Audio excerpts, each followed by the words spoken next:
അതുകൊണ്ട് എന്റെ പ്രിയപ്പെട്ട സഹോദരങ്ങളെ, അള്ളാഹുവിന്റെ പരീക്ഷണം ഇങ്ങനെ വലിയ പ്രളയമായി, വലിയ ഇടിമിന്നലായി, വലിയ സുനാമിയായി, വലിയ വലിയ ഭൂകമ്പമായി ഇങ്ങനെയൊക്കെ വരുന്നു. കൊറോണയായി, കോവിഡായി, ഇങ്ങനെയൊക്കെ വരുന്നു. ഓഖിയായി, നിപ്പയായി ഇങ്ങനെ വരുന്നു. അതാണ് ഭീകരമായ പടച്ചവന്റെ ശിക്ഷയെന്ന് ആരും കരുതണ്ട.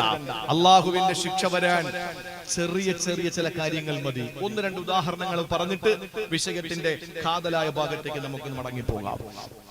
രണ്ട് മൂന്ന് ചെറിയ വിഷയങ്ങൾ ഞാൻ പറഞ്ഞു മനസ്സിലാക്കാൻ വേണ്ടി, നമ്മുടെ മനസ്സിലൊന്ന് ഉറയ്ക്കാൻ വേണ്ടിയിട്ട് ചില ഉദാഹരണങ്ങൾ പറയാം. അള്ളാഹുവിന് വലിയ ശിക്ഷയൊന്നും വേണ്ട. പടച്ചതമ്പുരാൻ ശിക്ഷിച്ചു ആരെ? കഅബാലയത്തെ തകർക്കാൻ വേണ്ടി വന്ന അബറഹത്തിന്റെ ആനപ്പടയെ അള്ളാഹു നശിപ്പിച്ചത് എങ്ങനെയാണ്? അബറഹത്ത് ആനപ്പടയുമായി കഅബാലയത്തെ തകർക്കാൻ വേണ്ടി വന്നു. സുബ്ഹാനല്ലാഹ്. സഹോദരങ്ങളെ, കഅബാലയത്തെ തകർക്കാൻ വേണ്ടി വരുന്നതിന് തൊട്ട് മുമ്പ് തന്നെ ഒരു ചാരനയച്ചുകൊണ്ട് 200 ഒട്ടകമാണ് അവിടെ നിന്ന് മോഷ്ടിച്ചു കൊണ്ടുപോയത്. കഅബാലയത്തിന്റെ മുറ്റത്ത് നിന്ന് 200 ഒട്ടകത്തെ മോഷ്ടിച്ചു കൊണ്ടുപോയി. പാമ്പാടിക്കാരായ സഹോദരങ്ങളോട് ഒരു ഒട്ടകം എന്ന് പറയുന്നത് ആ കാലഘട്ടത്തിൽ ഒരു അറബിക്ക് ഒരു ഒട്ടകമുണ്ടെന്ന് പറഞ്ഞാൽ ഇന്ന് നമ്മുടെ നാട്ടിൽ ഒരാൾക്ക് BMW, മെഴ്സിഡൻസ് ബെൻസോ, ഓഡി കാറോ, അതിനേക്കാളപ്പുറത്ത് ഏതെങ്കിലും ഫോർച്യൂണറോ അല്ലെങ്കിൽ മറ്റേതെങ്കിലും വില കൂടിയ കോടിക്കണക്കിന് രൂപ വില വരുന്ന ഏതെങ്കിലും ഒരു വാഹനം ഉള്ള ഒരാളുടെ പവറാണ് അന്ന് ഏതെങ്കിലും ഒരു അറബിക്ക് ഒരു ഒട്ടകമുണ്ടെങ്കിൽ. അതിൽ താഴ്ന്ന ചില ആളുകൾക്കാണ് കുതിര ഉണ്ടാവുക, അതിലും താഴ്ന്ന ആളുകൾക്കാണ് കഴുതകൾ ഉണ്ടാവുക. സഹോദരങ്ങളെ, 200 ഒട്ടകം പിടിച്ചു കൊണ്ടുപോയി എന്ന് പറഞ്ഞാൽ ഇവിടെ നിന്ന് ഏതോ ഒരു മുതലാളിയുടെ എസ്റ്റേറ്റിൽ നിന്നവന്റെ കാർപോർച്ചിൽ നിന്നവന്റെ ഉദ്യോഗ സ്ഥലത്ത് നിന്ന് 200 വില കൂടിയ വാഹനങ്ങൾ പിടിച്ചു കൊണ്ടുപോയി എന്ന് അർത്ഥം വരൂലേ? ചിന്തിച്ചു നോക്ക്. അബ്ദുൽ മുത്തലിബിന്റെ 200 ഒട്ടകം പിടിച്ചു കൊണ്ടുപോയി. അവസാനം അവിടെ നിന്ന് പിടിച്ചു കൊണ്ടുപോയപ്പോൾ അബ്രഹത്ത് അതൊട്ടടുത്തുണ്ടെന്നറിഞ്ഞു. അങ്ങനെ അബ്ദുൽ മുത്തലിബ് ഓടി വരികയാണ്. അബ്ദുൽ മുത്തലിബ് നേരെ വന്നുകൊണ്ട് അബ്രഹത്തിന്റെ മുമ്പിലെത്തി. അബ്ദുൽ മുത്തലിബ് കടന്നു വരുമ്പോൾ മുത്തുനബിയുടെ പ്രിയപ്പെട്ട ഉപ്പാന്റെ ഉപ്പയല്ലേ, അബ്ദുള്ളയുടെ പ്രിയപ്പെട്ട വാപ്പയല്ലേ? അബ്ദുൽ മുത്തലിബിനെ കണ്ടപ്പോൾ എന്തോ ഒരു സൗന്ദര്യമാ, എന്തോ ഒരു സൗന്ദര്യമാ, എന്തോ ഒരു മുഖകാന്തിയാ, എന്തോ ഒരു ആകാര സൗഷ്ഠവമാ. അബ്ദുൽ മുത്തലിബിന്റെ സൗന്ദര്യം വല്ലാത്ത സൗന്ദര്യമാ. ആ സൗന്ദര്യം കണ്ടപ്പോൾ അബ്രഹത്തിന് അദ്ദേഹത്തെ നിലത്തിരുത്താൻ തോന്നിയില്ല. എന്ത് ചെയ്തെന്നറിയോ? ഈ അബ്രഹത്ത് പെട്ടെന്ന് തന്നെ തന്റെ ഇരിപ്പിടത്തിലേക്ക് വിളിച്ചിരുത്തുന്നത് അബസീനിയക്കാർക്ക് അത്ര ദഹിച്ചെന്ന് വരില്ല. അങ്ങോട്ട് ശ്രദ്ധിക്കണേ. അവസാനം എന്ത് ചെയ്തു? ഒരു ചെറിയ കമ്പളം വിരിച്ചു. എന്നിട്ട് ആ കമ്പളത്തിലേക്ക് അബ്രഹത്ത് ഇറങ്ങിയിരിക്കുകയാണ്. അബ്ദുൽ മുത്തലിബിനെ പിടിച്ച് നിലത്തിരുത്തുകയാ.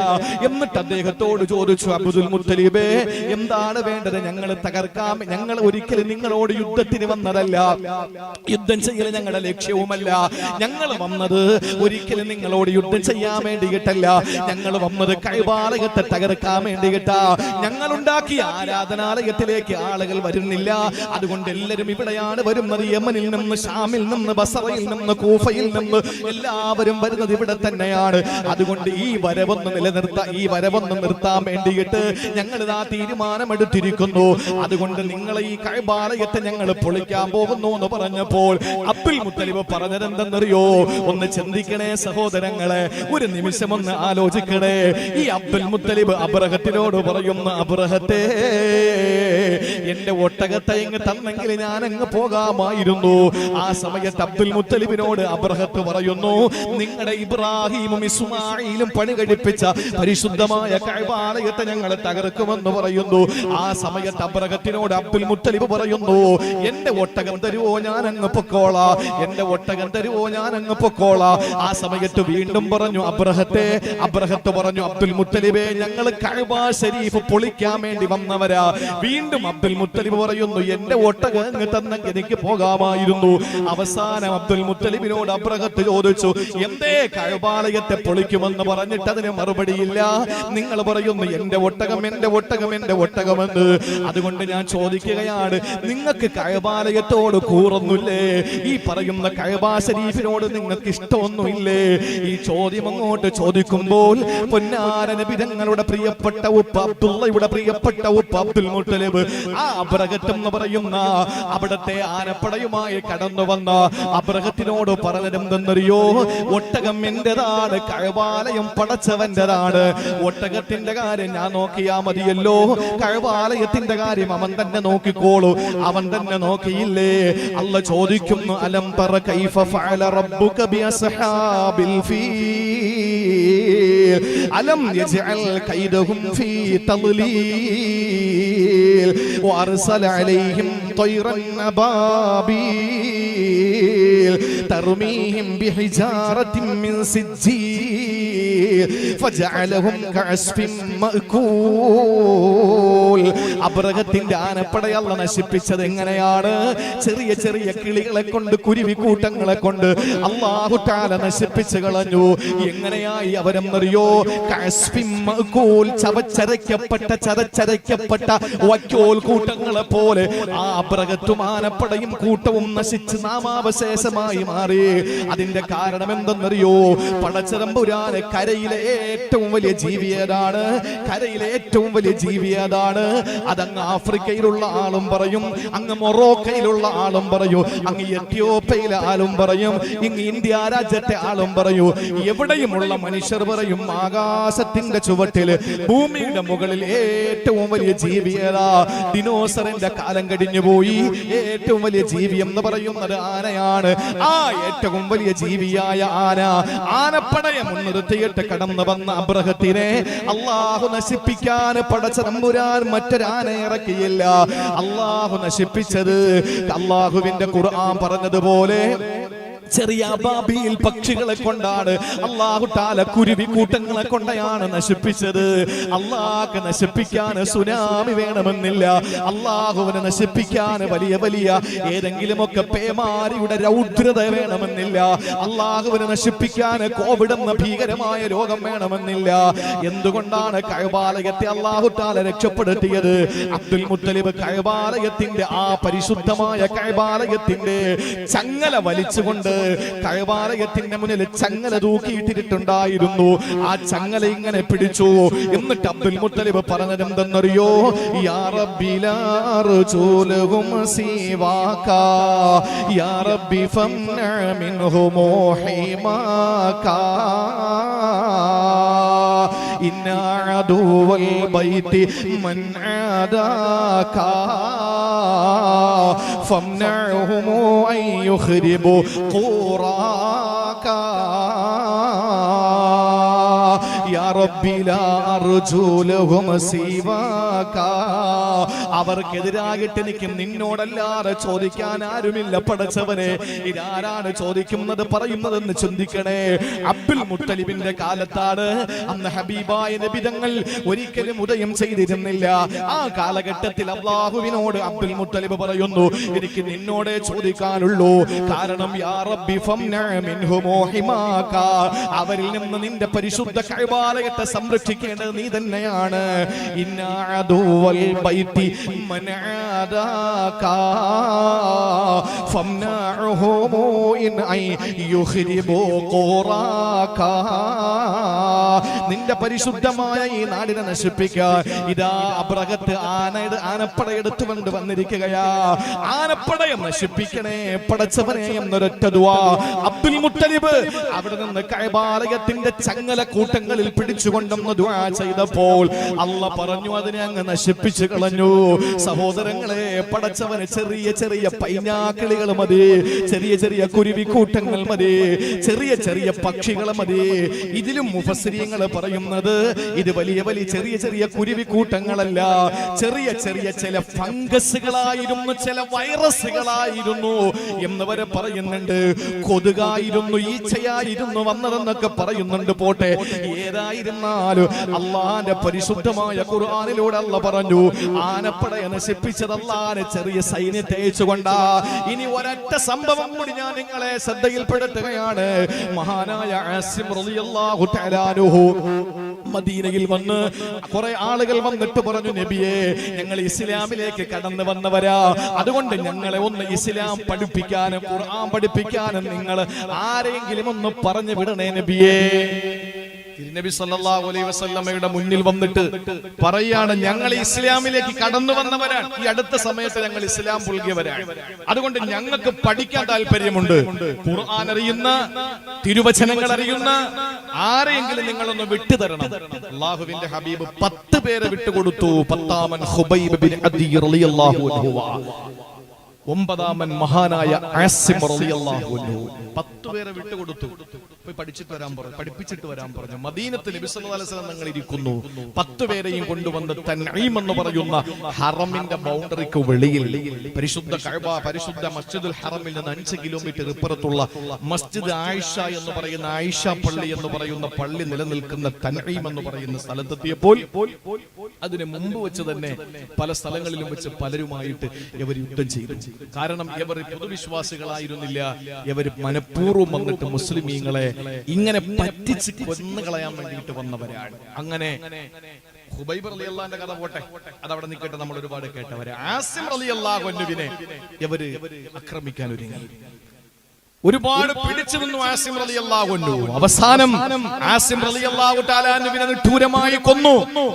എന്നിട്ട് അവിടെ നിന്ന് പ്രഖ്യാപിച്ചു, ഈ ആസിമിന്റെ തല, ആ തലയെടുത്തിട്ട് ഉഹദിൽ ഞങ്ങളുടെ പ്രിയപ്പെട്ട ഒരു സഹോദരിയുടെ മകനെ ഇതുപോലെ കൊന്നുകളഞ്ഞവനാണ് ആസിം, അതുകൊണ്ട് ഈ തല കൊണ്ടുവന്ന് ആ കൊല ചെയ്യപ്പെട്ടവന്റെ ഉമ്മയ്ക്ക് കൊടുക്കണം, ഗിഫ്റ്റായി കൊടുക്കണം എന്ന് പറഞ്ഞാണ് ഈ മഹാനായ ആസിം റളിയല്ലാഹു അൻഹുവിനെ കൊല്ലുന്നത്. ആസിം റളിയല്ലാഹു തആല അൻഹുവിനെ കൊന്ന് തലയെടുക്കാൻ വേണ്ടി ശത്രുക്കൾ അങ്ങോട്ട് പോകേണ്ട താമസം. സുബ്ഹാനല്ലാഹ്, എന്താ സംഭവിച്ചെന്നറിയോ? അള്ളാഹുവിന്റെ പട്ടാളം അവിടെയും വന്നു. കഅബ പൊളിക്കാൻ വേണ്ടി വന്നവനെ ആട്ടി ഓടിക്കാൻ വേണ്ടി വന്നത് ചെറിയ കുരുവി കൂട്ടങ്ങളാണെങ്കിൽ അതിനേക്കാൾ ചെറിയ പട്ടാളത്തെ അള്ളാഹു ഇറക്കി അവിടെ. ഏത് പട്ടാളം? ആസിം റളിയല്ലാഹു അൻഹുവിനെ 4 ഭാഗത്തും വളഞ്ഞു പട്ടാളം, അള്ളാഹുവിന്റെ പട്ടാളം. അള്ളാഹുവിന്റെ പട്ടാളം ഏതാണ്? ആ പട്ടാളം തേനീച്ച കൂട്ടങ്ങളാണ്. തേനീച്ച കൂട്ടങ്ങൾ വന്നു, അതിന്റെ മൂളിപ്പാട്ടോടുകൂടി അത് കടന്നു വരികയാണ്. ആ തേനീച്ചകൾ വന്നിട്ട് ആസിം റളിയല്ലാഹു അൻഹുവിനെ അങ്ങ് വളയുകയാ. ഏത് മൃഗമാണെങ്കിലും വെടിവെക്കാം, മനുഷ്യനാണെങ്കിൽ അമ്പയ്യ, എങ്ങനെ വേണോ കൊന്നിട്ട് ആസിം തങ്ങളുടെ തലയെടുത്ത് ഉഹദിൽ പെടന്ന് മരിച്ച ശവത്തിന്റെ ഉമ്മയുടെ അടുക്കൽ കൊണ്ടുവന്ന് നിന്റെ പ്രിയപ്പെട്ട മകനെ കൊന്നവന്റെ തലയാണെന്ന് പറഞ്ഞിട്ട് ഗിഫ്റ്റ് കൊടുക്കുക. പക്ഷേ അള്ളാഹുവിന്റെ പട്ടാളം തേനീച്ചകളായതുകൊണ്ട് തേനീച്ചയെ ബോംബ് വെക്കാൻ പറ്റൂലല്ലോ, തേനീച്ചയെ അമ്പയ്യാൻ പറ്റൂലല്ലോ, തേനീച്ചയെ വാള് കൊണ്ട് വെട്ടാൻ പറ്റൂലല്ലോ. ആ തേനീച്ച എന്ന പട്ടാളത്തെ കൊണ്ട് അല്ലാഹു തആല ആസിം തങ്ങളുടെ ആ ശരീരത്തിന്റെ 4 ഭാഗത്ത് വല്ലാത്ത നിലയിൽ ഒരു വലിയ മതിൽ കെട്ടി നിർമ്മിച്ചു. ആസിം റളിയല്ലാഹു അൻഹുവിന്റെ ബോഡിയിലേക്ക് അടുക്കാൻ കഴിയാതെ വന്നപ്പോൾ അവരവിടെ നിന്ന് ഉറക്കെ പറയുകയാണ്, വൈകുന്നേരം വന്നിട്ട് നമുക്ക് അവന്റെ തലയെടുക്കാം. ആരും വന്ന് ഈ ശരീരം എടുക്കില്ല. അവരവിടെ നിന്ന് മടങ്ങിപ്പോയി. സുബ്ഹാനല്ലാഹ്, പടച്ചവന്റെ പേമാരി പെയ്യുകയാ. അള്ളാഹുവിന്റെ മഴത്തുള്ളികൾ കൊണ്ട് മീകായിൽ അലൈഹിസ്സലാം മഴ പെയ്യിപ്പിക്കുകയാ. ആ മഴ ഇങ്ങനെ പേമാരിയായി. ആ പേമാരിയിൽ ആസിം തങ്ങളുടെ മയ്യത്ത് ജനാസ ഒലിച്ചൊലിച്ചു പോകുന്നു. അവിടെ നിന്ന് ആസിം തങ്ങളുടെ ജനാസ ഇങ്ങനെ ഒലിച്ചൊലിച്ചു പോകുമ്പോ പ്രിയപ്പെട്ടവരെ ആർക്കും കാണാൻ പറ്റുന്നില്ല. വൈകുന്നേരം അവിടത്തെ ഭടന്മാര് വന്ന് നോക്കുമ്പോൾ ഇല്ല, ആസിം തങ്ങളെ കാണാറില്ല. ആസിം തങ്ങളെ കിടന്നെടുത്ത് മണ്ണ് പോലുമില്ല. ഇന്ന് ഇടുക്കി ജില്ലയിലെ, പത്തനംതിട്ട ജില്ലയിലെ, ഈ പറയപ്പെടുന്ന കോട്ടയം ജില്ലകളിൽ അവിടെ നിന്ന് മലവെള്ളപ്പാച്ചിലിൽ ഉരുൾപൊട്ടിയിട്ട് അവിടെ ഒരു തോട് നിർമ്മിക്കപ്പെട്ടതുപോലെ ആസിം റളിയല്ലാഹു അൻഹു കിടന്ന ഭാഗത്ത് കുത്തി ഒലിക്കപ്പെടുന്ന ഒരു അരുവിയായി മാറി.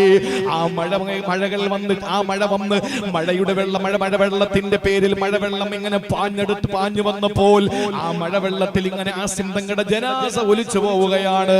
സഹോദരങ്ങളെ, വിവരം മദീനയിൽ മഹാനായ സയ്യിദുനാ ഉമറുൽ ഫാറൂഖ് തങ്ങൾ അറിഞ്ഞു.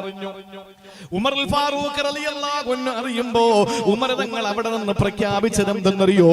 ആസിമിന് അങ്ങനെ സംഭവിച്ചിട്ടുണ്ടെങ്കിൽ അതിൽ ഞാൻ അഭിമാനം കൊള്ളുന്നു. കാരണം എന്തെന്നറിയോ? കാന ആസിമു നദറ അല്ലാ യമസഹു മുശ്രികൻ അബദാ. അവിടെ നിന്ന് ആസിം തങ്ങൾ എപ്പോഴും ദുആ ചെയ്യുമായിരുന്നു, റബ്ബേ എന്റെ ശരീരത്തിൽ ഒരു മുശ്രിക് തൊടല്ലേ അല്ലാ, ഒരു ബഹുദൈവ വിശ്വാസി എന്റെ ശരീരത്ത് തൊടല്ലേ അല്ലാ, എനിക്കൊരു മുശ്രിക്കിനെ കാണേണ്ട അവസ്ഥ വരുത്തല്ലേ അല്ലാ, എന്റെ ശരീരത്തിൽ ഒരു മുശ്രിക്ക് തൊടല്ലേ പടച്ചവനെ എന്ന് ദുആ ചെയ്തു. ഉമർ റളിയല്ലാഹു അൻഹു രോമാഞ്ചത്തോടെ വികാരത്തോടുകൂടി അവിടെ നിന്ന് പ്രഖ്യാപിക്കുകയാ, ഫമനഅഹുല്ലാഹു ബഅദ വഫാത്തി ആസിമി. ആസിമിന്റെ വഫാത്തിന് ശേഷവും അല്ലാഹു ആ പ്രതിജ്ഞ, ആ ദുആ അല്ലാഹു സ്വീകരിച്ചു കൊടുത്തു. ഹയാത്തിൽ അദ്ദേഹത്തെ ഒരു മുശ്രിക്ക് തൊട്ടിട്ടില്ല, അദ്ദേഹം ഒരു മുശ്രിക്കിനെയും സ്പർശിച്ചിട്ടില്ല. അങ്ങനെ തന്നെ അല്ലാഹു അദ്ദേഹത്തെ മരിക്കുന്ന സന്ദർഭത്തിൽ ഒരു മുശ്രിക്കും തൊടാത്ത അവസ്ഥയിൽ അല്ലാഹു തആല എവിടെയോ കൊണ്ടുപോയി ആസിം തങ്ങളെ. ആസിം തങ്ങളുടെ മയ്യത്ത് ആർക്കും അറിയില്ല എവിടെയാണെന്ന്. അതിങ്ങനെ മലവെള്ളപ്പാച്ചിൽ ഇങ്ങനെ പോയി. അല്ലാഹുവിന് വലിയ വലിയ സിംഹത്തെ ഇറക്കേണ്ടതുണ്ടോ? അല്ലാഹുവിന് കടുവക്കൂട്ടങ്ങൾ ഇറക്കേണ്ടതുണ്ടോ? അല്ലാഹുവിന് ആനക്കൂട്ടങ്ങൾ ഇറക്കേണ്ടതുണ്ടോ? അല്ലാഹുവിന് ചെമ്പുലികൾ ഇറക്കേണ്ടതുണ്ടോ? അല്ലാഹുവിന് ഏതെങ്കിലും ഭീകരമായ ഹിംസ്ര ജന്തുക്കളെ ഇറക്കിയിട്ട് നശിപ്പിക്കേണ്ടതുണ്ടോ? ഇല്ല. ഇവിടെ തേനീച്ചകളെ കൊണ്ട് അല്ലാഹു തആല ശത്രുക്കളെ പരാജയപ്പെടുത്തി. തൊട്ടു മുമ്പ് അബാബീൽ എന്ന കുരുവി കൂട്ടങ്ങളെ കൊണ്ട് അല്ലാഹു ശത്രുക്കളെ പരാജയപ്പെടുത്തി.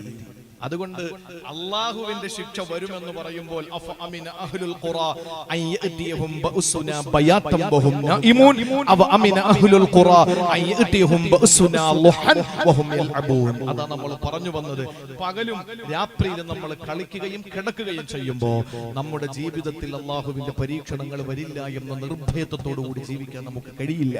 കാരണം അല്ലാഹുവിന്റെ പരീക്ഷണം വരും. അതിന് വലിയ എന്തെങ്കിലും ഭീകരമായ പരീക്ഷണം തന്നെ ആകണമെന്നൊന്നുമില്ല. അതിന്റെ ഏറ്റവും വലിയ തെളിവാണ് കോവിഡ് വൈറസ്. ഞാൻ പറഞ്ഞല്ലോ, കാണാൻ പറ്റില്ല. അതുകൊണ്ട് പ്രിയപ്പെട്ട സഹോദരങ്ങളെ, അല്ലാഹുവിന്റെ പരീക്ഷണങ്ങൾ വരും. ചെറിയ ചെറിയ പരീക്ഷണങ്ങൾ അല്ലാഹു തന്നുകൊണ്ടിരിക്കും. ബനൂ ഇസ്രായേലികളെ സംബന്ധിച്ചിടത്തോളം അല്ലാഹു അവർക്ക് കൊടുത്ത നിഅമത്തുകൾക്ക് വല്ല കണക്കുണ്ടോ? മന്ന് സൽവ, ആകാശത്ത് നിന്ന് അല്ലാഹു ഭക്ഷണം ഇറക്കി കൊടുത്തു. മന്ന് സൽവ, ഏറ്റവും നല്ല ഭക്ഷണം മന്ന് സൽവ. അവസാനം നല്ല ഇറച്ചിയാണ്, കാടപ്പക്ഷിയുടെ ഇറച്ചിയാണ്. അപ്പൊ ഇതങ്ങോട്ട് ഇറക്കി കൊടുത്തപ്പോ അവര് പറഞ്ഞു, ഞങ്ങൾക്ക് വെജിറ്റബിൾ മതി എന്ന് പറഞ്ഞു. ഇപ്പോഴും ഞാൻ ചോദിക്കാൻ, നോൺ വെജാണോ വെജാണോ ഏറ്റവും ഹൈർ എന്ന് ചോദിച്ചാൽ കൃത്യമായി അല്ലാഹു പറഞ്ഞിട്ടുണ്ട് നോൺ വെജ് തന്നെയാണ്, ഒരു സംശയമില്ല. ഖുർആനാണ് സാക്ഷി അതിന്. അല്ലാഹു ചോദിച്ചു മൂസാ നബിയോട്, ചോദിക്കാത്തസ്തബ്ദിലൂന, നിങ്ങൾ പകരമാക്കുകയാണോ? ഹൈറായ ഭക്ഷണം നിങ്ങൾക്ക് തന്നപ്പോൾ ആ ഹൈർ അല്ലാത്ത ഭക്ഷണത്തെ കൊണ്ട് നിങ്ങൾ അല്ലാഹുവിനോട് പകരം ചോദിക്കുകയാണോ? അല്ലേ? കാടപ്പക്ഷിയുടെ ഇറച്ചി അല്ല കൊടുത്തു. അഥവാ അല്ലാഹു നല്ല ഒന്നാം തരം ഇറച്ചി കൊടുത്തപ്പോ അത് തിന്നിട്ട് പറയുന്നു, ഞങ്ങൾക്ക് ഇനി പച്ചക്കറി മതി. അവസാനം അല്ലാഹു പച്ചക്കറി കൊടുത്തു. കക്കരിക്ക, വെള്ളരിക്ക, ഉള്ളി, പയറ്, കക്കരിക്ക, വെള്ളരിക്ക, ഇതൊക്കെ താ പടച്ചോനെ എന്ന് പറഞ്ഞു. അല്ലാഹു ചോദിച്ചു, നിങ്ങൾക്ക് വട്ടുണ്ടോ? നിങ്ങൾക്ക് എന്തായി പറയുന്നത്? നിങ്ങൾക്ക് നല്ല ഭക്ഷണം കൊണ്ട് തന്നപ്പോ അത് വേണ്ട, നിങ്ങൾക്ക് ഇത് മതി എന്ന് പറയുന്ന നിങ്ങൾക്ക് ബോധമില്ലേ? അല്ലാഹു ചോദിക്കാൻ. നിങ്ങൾ നോക്കൂ എന്റെ പ്രിയപ്പെട്ട സഹോദരങ്ങളെ, ബനൂ ഇസ്രായേലിൽ അല്ലാഹു തആല അരുവികൾ തീർത്തുകൊണ്ട് അല്ലാഹു തആല അവർക്ക് സൗകര്യങ്ങൾ മുഴുവനും ചെയ്തു കൊടുത്തു. മേഘത്തെ അല്ലാഹു തണലാക്കി കൊടുത്തു. എല്ലാ സംവിധാനങ്ങളും കൊടുത്തിട്ട് അവർക്ക് നന്നായില്ല. നമുക്കും അല്ലാഹു എന്തൊക്കെ സൗഭാഗ്യങ്ങളാ തരുന്നത്! എത്ര സൗഭാഗ്യങ്ങൾ അല്ലാഹു തന്നു. ആ സൗഭാഗ്യങ്ങൾ മുഴുവനും നമുക്ക് പടച്ചവൻ തന്നിട്ട് നമുക്ക് വല്ല മാറ്റമുണ്ടോ? ഇതേ അവസ്ഥ ബനൂ ഇസ്രായേലികൾക്ക് ഉണ്ടായി. ഒരു മാറ്റവും ഇല്ല. മൂസാ നബിക്കെതിരെ പ്രവർത്തിക്കാൻ തുടങ്ങി, നാട്ടിൽ ഫിത്ന ഉണ്ടാക്കാൻ തുടങ്ങി, നാശം ഉണ്ടാക്കാൻ തുടങ്ങി. ആ സമയത്ത് അല്ലാഹു എന്ത് പരീക്ഷണം കൊടുത്തെന്നറിയോ? ആദ്യം നിങ്ങൾ ശ്രദ്ധിച്ച് കേൾക്കണം. ഇത് ഞാൻ പറയുന്നത് പ്രളയം, കൊടുങ്കാറ്റ്, പേമാരി, സുനാമി, ഓക്കി, ഇതൊക്കെ വരുമ്പോ നമ്മൾ ചിന്തിക്കും, പടച്ചോനെ ഇതിനേക്കാളും വലുത് ഇനി എന്താ വരാൻ? ഇതിനേക്കാളും വലുതില്ല. കാഴ്ചയിൽ ഇതിനേക്കാളും ചെറുതായിരിക്കും, പക്ഷെ പരീക്ഷണത്തിൽ വലുതായിരിക്കും. അതാണ് ഇപ്പൊ വന്ന ഏത് കോവിഡ് ഏറ്റവും വലുതല്ലേ? അള്ളാഹു ആദ്യം ഈ സമുദായത്തെ പരീക്ഷിച്ചത് എങ്ങനെയാണ്? ബനൂ ഇസ്രായേലിനെ പരീക്ഷിച്ച സൂറത്തുൽ അറാഫിൽ അള്ളാഹു പറയുന്നുണ്ട്, ആദ്യം അവരെ പരീക്ഷിച്ചത് ഫഅർസൽനാ അലൈഹിമുത് തൂഫാൻ, അള്ളാഹു അവർക്ക് പ്രളയം കൊടുത്തു. അള്ളാഹു അവരെ പ്രളയത്തിലാക്കി. വെള്ളം കയറി അവരുടെ കൃഷിപ്പാടങ്ങൾ മുഴുവനും നശിച്ചു പോയി. അവരുടെ കെട്ടിടങ്ങൾ മുഴുവനും തകർന്നു പോയി. അവരിൽ പലരും മുങ്ങി ചത്തുപോയി. ആ സമയത്ത് അള്ളാഹു അവർക്ക് പ്രളയം കൊടുത്തു. മൂസാ നബിയുടെ മുന്നിൽ വന്നിട്ട് പറഞ്ഞു, മൂസ നബിയേ ഉദ്ഉ റബ്ബക, പടച്ചവനോടൊന്ന് ദുആരക്ക്, ഞങ്ങൾ നന്നായി കൊള്ളാം, ഇനി ഞങ്ങൾ ധിക്കരിക്കൂല, ഇനി ഞങ്ങൾ ഒരു കുഴപ്പമുണ്ടാക്കൂല. അള്ളാഹുവിനോട് ഒന്ന് ദുആരക്ക് മൂസാ നബിയെ, ഈ പ്രളയം ഒന്ന് മാറ്റി തരാൻ പറ. മൂസാ നബി ദുആരന്നു, പ്രളയം മാറി.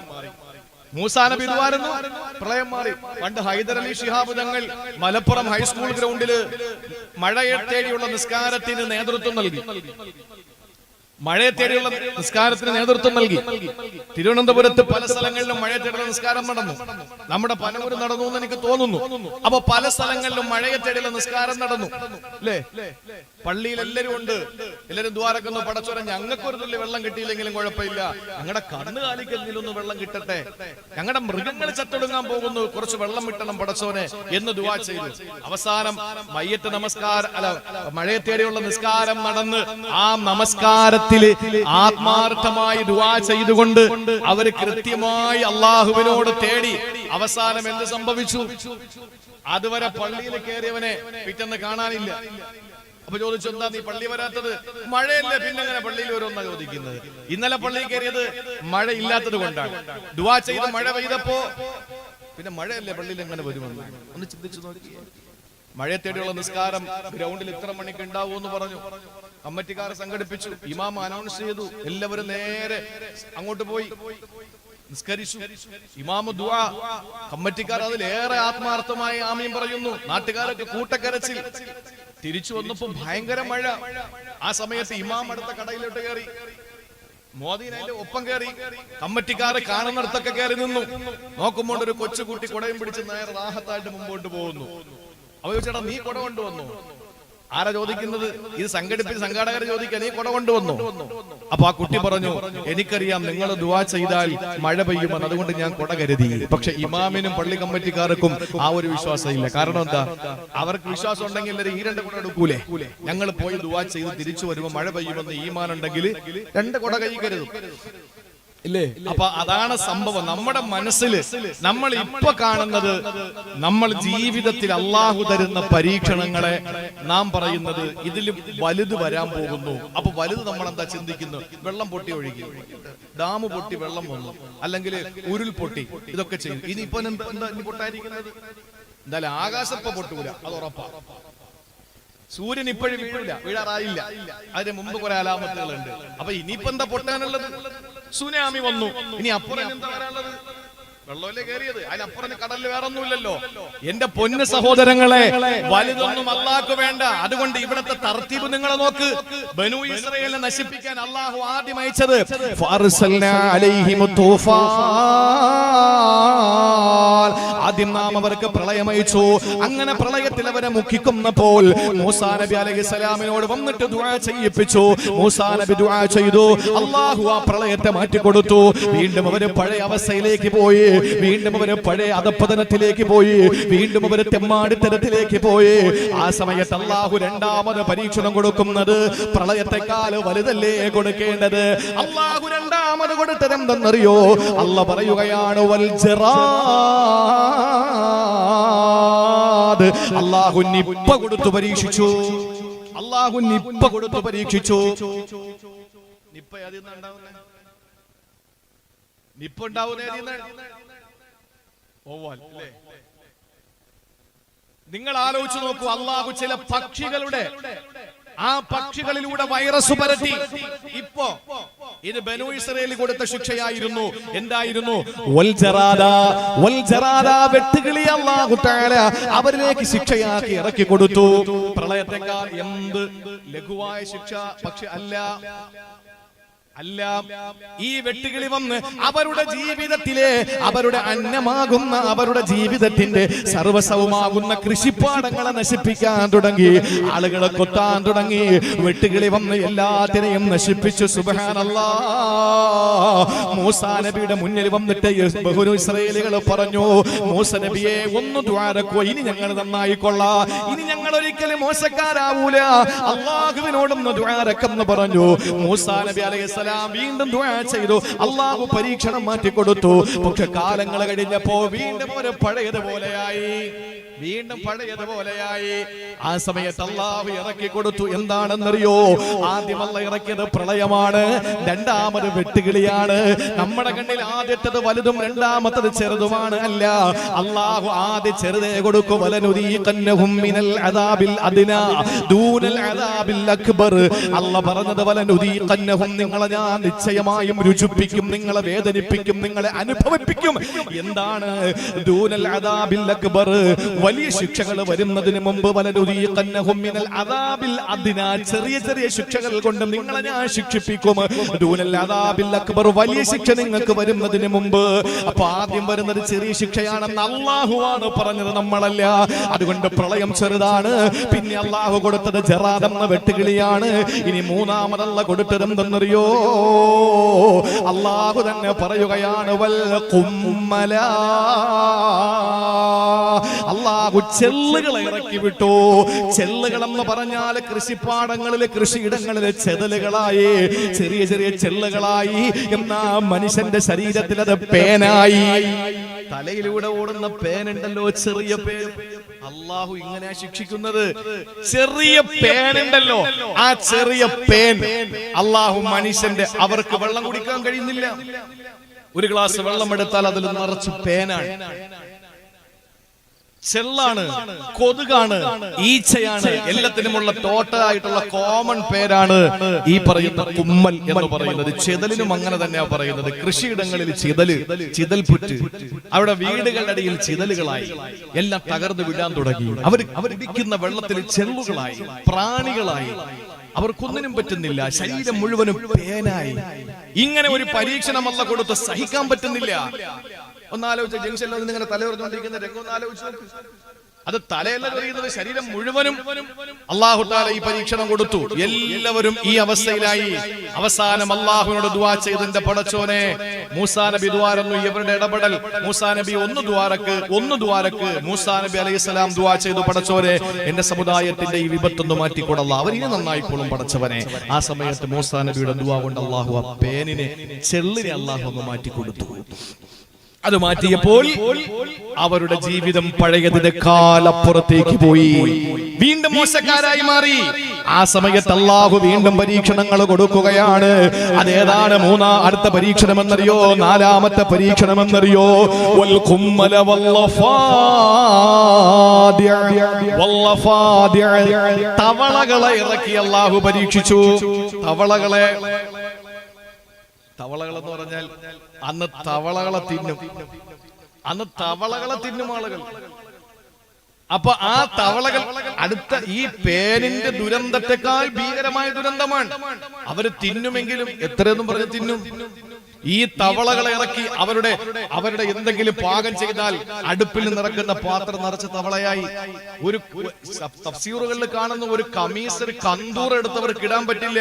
അതിന്റെ പോക്കറ്റിൽ, അതിന്റെ എല്ലാ മടക്കിലും, കൈയുടെ മടക്കിലും ഒക്കെ കയറിയിരിക്കാൻ തുടങ്ങിയ തവള. എവിടെ പോയാലും തവള. അവരുടെ മൃഗങ്ങളുടെ അവരുടെ മറ്റ് സംവിധാനങ്ങളുടെ, അവരുടെ യാത്രാ വാഹനങ്ങളുടെ എല്ലാത്തിലും തവളയായി.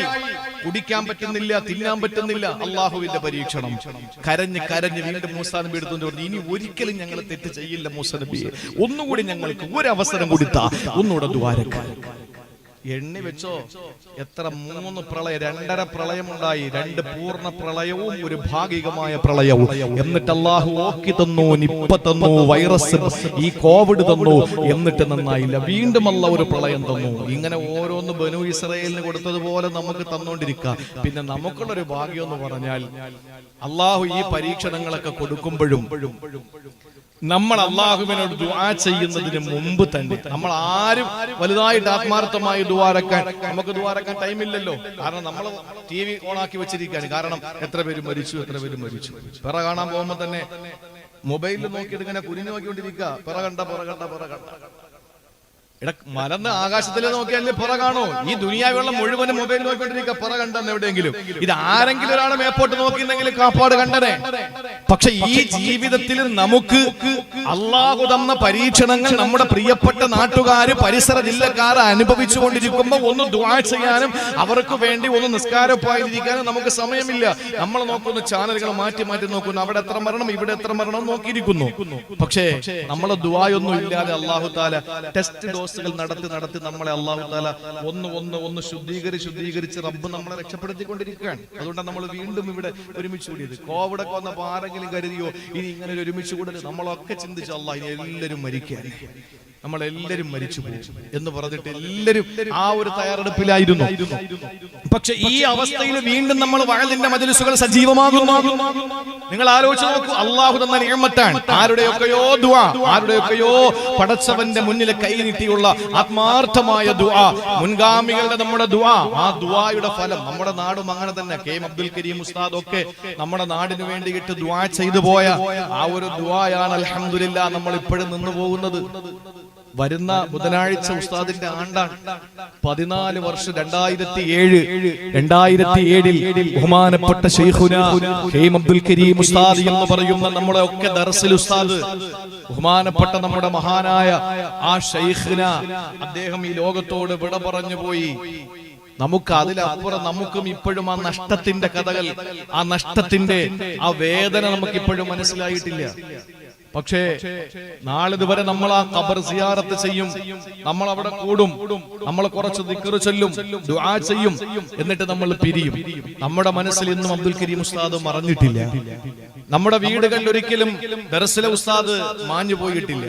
നമ്മുടെ കുടുംബത്തിൽ ആർക്കും അദ്ദേഹം അന്യമല്ല. പക്ഷെ നാളത്തെ ഒരു തലമുറ ഇതാരാണ് ഈ കെ എം അബ്ദുൽ കരീം മൗലവി എന്ന് പറയുന്നത്, ആരാണിത് എന്ന ഒരു ചോദ്യചിഹ്നം ഉണ്ടാകും. നമുക്കത് പകർന്നു കൊടുക്കണം. അതുകൊണ്ട് ഇൻഷാ അല്ലാഹ് ഞങ്ങൾ പനവൂരിലെ പണ്ഡിതന്മാര്, ബഹുമാനപ്പെട്ട ഉസ്താദുമാരൊക്കെ നേതൃത്വം കൊടുക്കുന്ന അല്ലെങ്കിൽ ഉസ്താദുമാരോടൊക്കെ ആലോചിച്ചപ്പോൾ വർഷം തോറും അബ്ദുൽ കരീം ഉസ്താദിനെ സ്മരിക്കാൻ തീരുമാനിച്ചു. ആണ്ടിന് ഒരാണ്ട് മുടക്കാതെ എല്ലാ വർഷവും. അപ്പൊ വളർന്നു വരുന്ന തലമുറകൾ ചോദിക്കും ഇതാരായിരുന്നു. അപ്പൊ നമുക്ക് നമ്മുടെ മക്കൾക്ക് പകർന്നു കൊടുക്കാൻ കഴിയും. അവരുടെ മക്കൾക്ക് പകർന്നു കൊടുക്കും.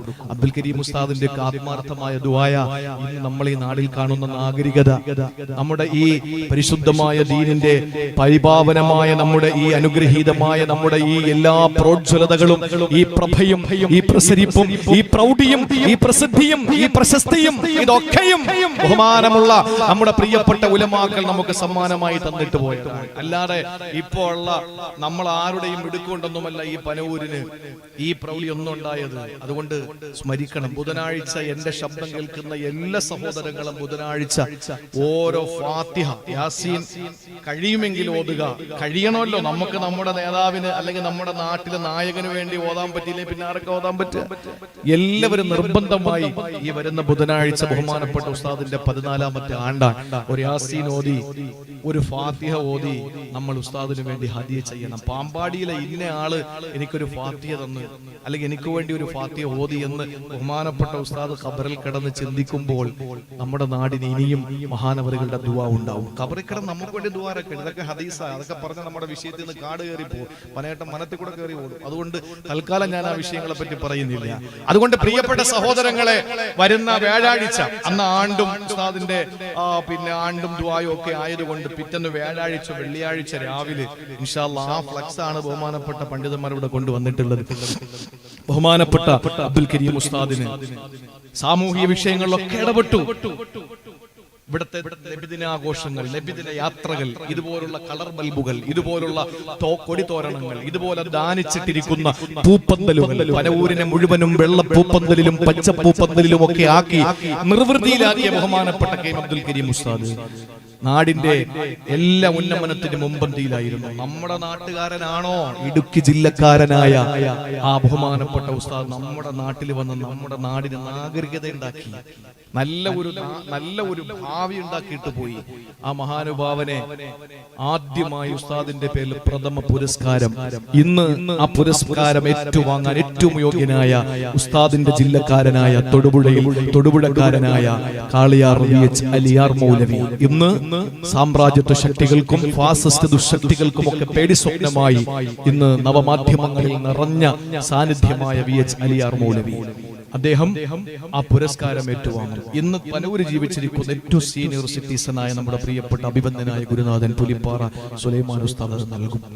ശേഷം ഉസ്താദിനെ അനുസ്മരിച്ചുകൊണ്ട് നമ്മളല്ല പറയേണ്ടത്, ഉസ്താദ് ഇവിടെ ഒരു നല്ല ഒരു ഇമാമിനെ കൊണ്ടുവന്ന് നമ്മുടെ പരിശുദ്ധമായ ഈ പനവൂർ മുസ്ലിം ജമാഅത്തിന്റെ ആ തനതായ ശൈലിയിൽ, തഴവാ ഉസ്താദിന്റെ പാട്ട് തന്നെ പറയുന്നത്, ആദിന്റെ കൗമിന് തന്നെയും മതി ബാബിദ്, ആദിന്റെ കൗമിന് തന്നെയും മതി ബാബിദ്. അതിന് മുമ്പത്തെ വരി മറന്നുപോയി. ആദിന്റെ കൗമിന് തന്നെയും മതി ബാബിദ് എന്ന് പറഞ്ഞാൽ ആദ് സമൂഹത്തിന്റെ ഒരു വിരലിന്റെ വലിപ്പമുണ്ട്.